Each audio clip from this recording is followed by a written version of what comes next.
త్వరలోనే రైతు భరోసా డబ్బులు. అవును, త్వరలోనే రైతు భరోసా డబ్బులు రాబోతున్నాయి. తెలంగాణలో రైతు పెట్టుబడి సాయాన్ని పెంచుతామని కాంగ్రెస్ ఎన్నికల హామీలో పేర్కొంది. రైతు భరోసా కింద ఎకరానికి 15,000 రూపాయలు ఇస్తామని చెప్పింది.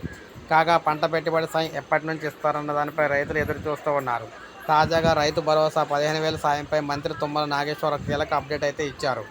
రానున్న వానాకాలం సీజన్ నుంచి రైతు భరోసా అమలు చేస్తున్నామని చెప్పారు. పంట వేసుకున్న రైతులకే దీన్ని వర్తింప చేస్తామని కూడా ఆయన అయితే మరోసారి స్పష్టం చేశారు.